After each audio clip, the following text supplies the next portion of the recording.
ಆತ್ಮೀಯ ವಿದ್ಯಾರ್ಥಿಗಳೇ, ಹಿಂದಿನ ಒಂದು ತರಗತಿಯಲ್ಲಿ ನಾವು ಭಾರತದಲ್ಲಿ ಕೈಗಾರಿಕೀಕರಣದ ಅಗತ್ಯತೆಯ ಅಂಶಗಳನ್ನು ಕುರಿತು ಚರ್ಚಿಸಿದ್ವಿ. ಸೊ ಇವತ್ತಿನ ಒಂದು ತರಗತಿಯಲ್ಲಿ ಭಾರತದಲ್ಲಿ ಕೈಗಾರಿಕೀಕರಣವನ್ನು ನಿರ್ಧರಿಸುವ ಅಂಶಗಳನ್ನು ಕುರಿತು ಚರ್ಚಿಸ್ತಕ್ಕಂಥದ್ದು. So the factors determining industrialisation in India. So ಭಾರತದಲ್ಲಿ ಕೈಗಾರಿಕೀಕರಣವನ್ನ ನಿರ್ಧರಿಸತಕ್ಕಂಥ ಪ್ರಮುಖ ಅಂಶಗಳು ಯಾವುವು ಅನ್ನೋದನ್ನ ನಾವು ಸಂಕ್ಷಿಪ್ತವಾಗಿ ಇವತ್ತಿನ ತರಗತಿಯಲ್ಲಿ ನಾವು ಅಧ್ಯಯನ ಮಾಡ್ತಾ ಇರ್ತಕ್ಕಂಥದ್ದು. ಭಾರತದ ಅರ್ಥವ್ಯವಸ್ಥೆಯಲ್ಲಿ ಈ ಕೈಗಾರಿಕೀಕರಣವು ಹಲವಾರು ಅಂಶಗಳಿಂದ ನಿರ್ಧರಿಸಲ್ಪಡ್ತಕ್ಕಂಥದ್ದು.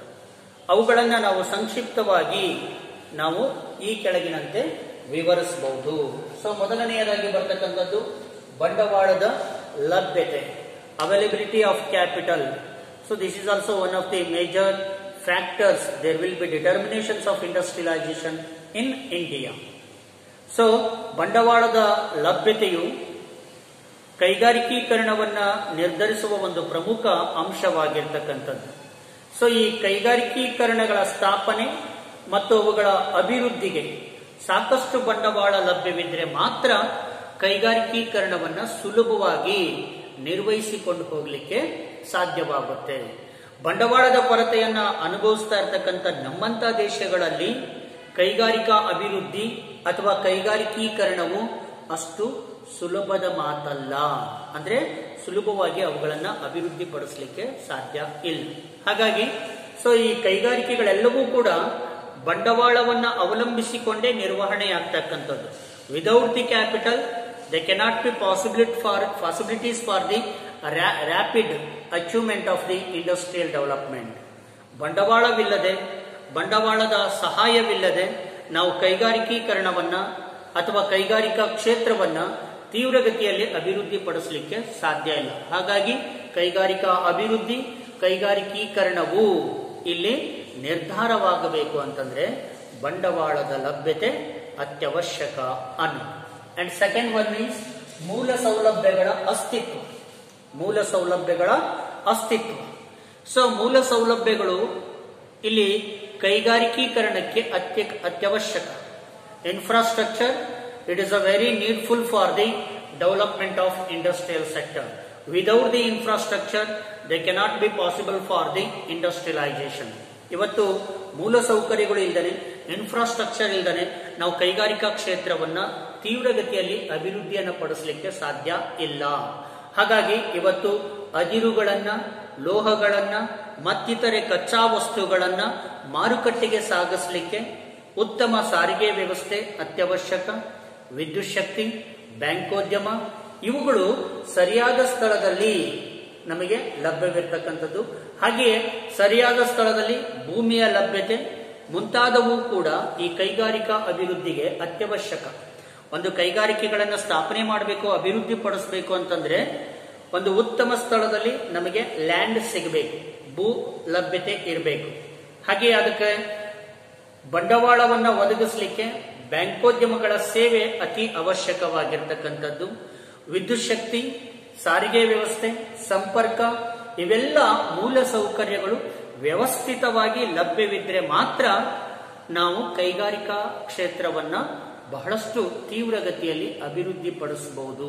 ಹಾಗಾಗಿ ಕೈಗಾರಿಕಾ ಅಭಿವೃದ್ಧಿಯನ್ನ, ಕೈಗಾರಿಕೀಕರಣವನ್ನ ನಿರ್ಧರಿಸುವಲ್ಲಿ ಈ ಮೂಲ ಸೌಲಭ್ಯಗಳ ಅಸ್ತಿತ್ವವೂ ಕೂಡ ಬಹಳಷ್ಟು ಅತ್ಯವಶ್ಯಕ ಅನ್ನೋದು.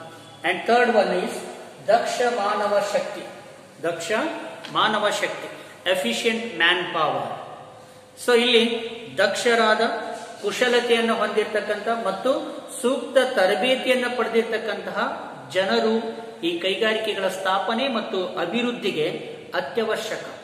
ಯಾಕಂದ್ರೆ ಕೈಗಾರಿಕೆಗಳಲ್ಲಿ ಕೆಲಸ ಮಾಡಲಿಕ್ಕೆ ಏನ್ ಕಾರ್ಮಿಕರು ಬೇಕಲ್ಲ, ಆ ಕಾರ್ಮಿಕರು ಹೆಚ್ಚು ದಕ್ಷರಾಗಿರಬೇಕು, ಕುಶಲತೆಯನ್ನು ಹೊಂದಿರಬೇಕು ಮತ್ತು ಸೂಕ್ತವಾದ ತರಬೇತಿಯನ್ನು ಪಡೆದಿರ್ತಕ್ಕಂತಹ ಕಾರ್ಮಿಕರಿದ್ರೆ ಮಾತ್ರ ಕೈಗಾರಿಕಾ ಉತ್ಪಾದನೆ ಹೆಚ್ಚಾಗುತ್ತೆ, ಕೈಗಾರಿಕೆ ಲಾಭದಾಯಕವಾಗಿ ಬೆಳೆಯಲಿಕ್ಕೆ ಸಾಧ್ಯವಾಗುತ್ತೆ. ಆ ಮೂಲಕ ಕೈಗಾರಿಕೆಗಳನ್ನು ವಿಸ್ತರಣೆ ಮಾಡಬಹುದು, ಕೈಗಾರಿಕಾ ಕ್ಷೇತ್ರವನ್ನ ಅಭಿವೃದ್ಧಿ ಪಡಿಸಬಹುದು. ಹಾಗಾಗಿ ಕೈಗಾರಿಕೀಕರಣ ಅಥವಾ ಕೈಗಾರಿಕಾ ಅಭಿವೃದ್ಧಿ ಮಾನವ ದಕ್ಷತೆಯ ಮೇಲೆ ಅವಲಂಬಿತವಾಗಿರ್ತಕ್ಕಂಥದ್ದು. ಹಾಗಾಗಿ ದೇಶದಲ್ಲಿ ಕೈಗಾರಿಕೆಗಳು ಅಭಿವೃದ್ಧಿ ಆಗಬೇಕು. ಸೊ ಕೈಗಾರಿಕೀಕರಣ ಅಲ್ಲಿ ನಿರ್ಗಳವಾಗಿ ಮುನ್ನಡೆಯಬೇಕು ಅಂತಂದ್ರೆ ದಕ್ಷ ಮಾನವ ಶಕ್ತಿಯು ಕೂಡ ಇಲ್ಲಿ ಮುಖ್ಯವಾಗಿರ್ತಕ್ಕಂಥದ್ದು. ಅಂಡ್ ಫೋರ್ತ್ ಒನ್ ಈಸ್ ಉದ್ಯಮ ಸಾಹಸಿಗಳ ಅಸ್ತಿತ್ವ.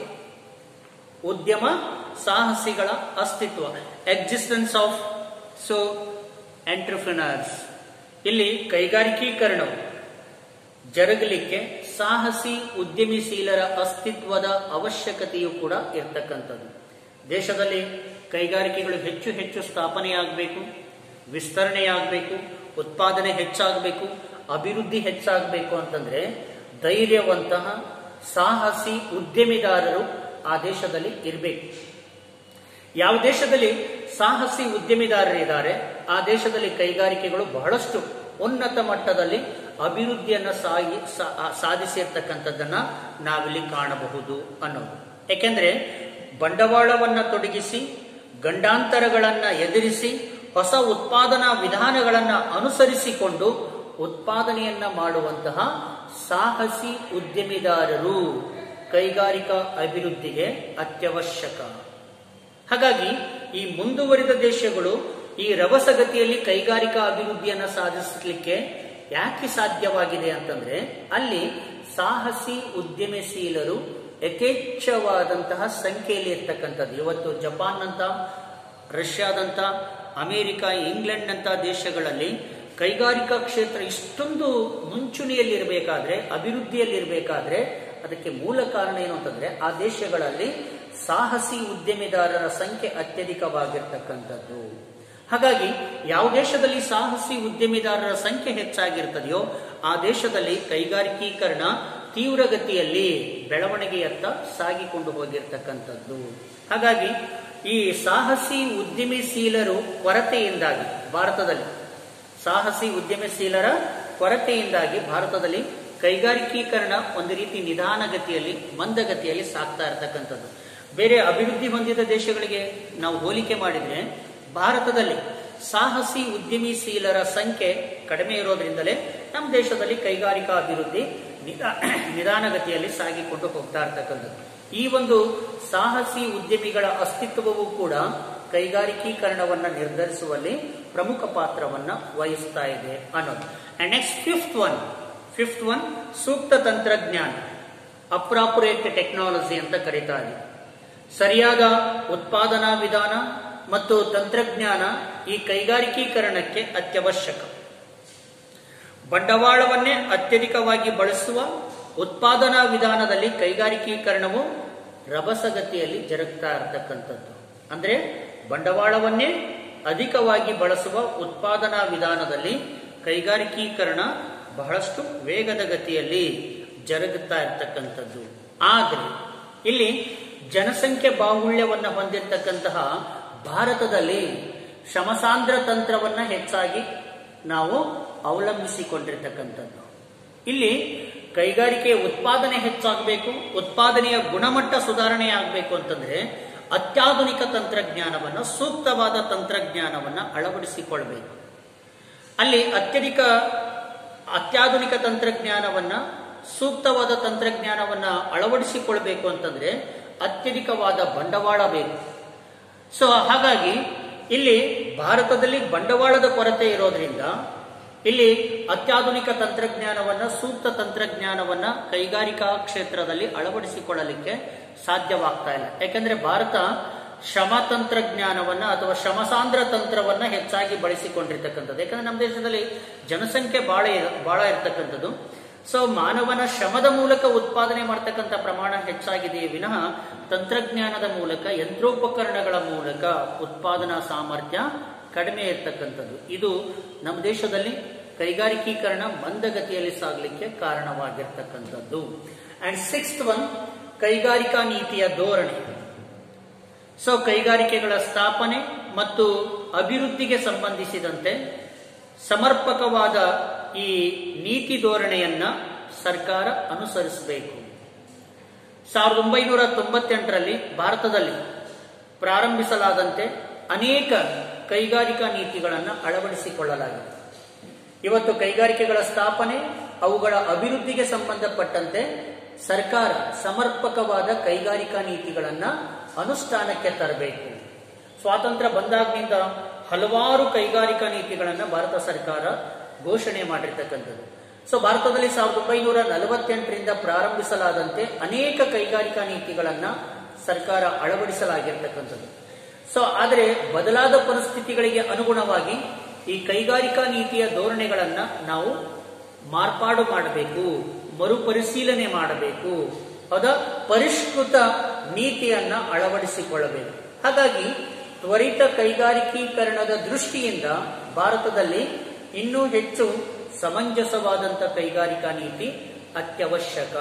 ಇವತ್ತು ನಾವು 48ರ ಕೈಗಾರಿಕಾ ನೀತಿ, 56ರ ಕೈಗಾರಿಕಾ ನೀತಿ, 77ರ ಕೈಗಾರಿಕಾ ನೀತಿ, 80ರ ಕೈಗಾರಿಕಾ ನೀತಿ, 90ರ ಕೈಗಾರಿಕಾ ನೀತಿ, ಇತ್ತೀಚಿನ ಹೊಸ 91ರ ಕೈಗಾರಿಕಾ ನೀತಿ, ಇಲ್ಲಿಗೆ ಕಾಲಕಾಲಕ್ಕೆ ನಾವು ಕೈಗಾರಿಕಾ ನೀತಿಯ ಧೋರಣೆಯಲ್ಲಿ ಬದಲಾವಣೆಯನ್ನ ಪರಿಷ್ಕರಣೆ ಮಾಡುವುದರ ಮೂಲಕ ಹೊಸ ಹೊಸ ಒಂದು ಆವಿಷ್ಕಾರವನ್ನ ಆ ನೀತಿಯ ಧೋರಣೆಯಲ್ಲಿ ಅಳವಡಿಸಿಕೊಂಡು ಬಂದಿರತಕ್ಕಂಥದ್ದು.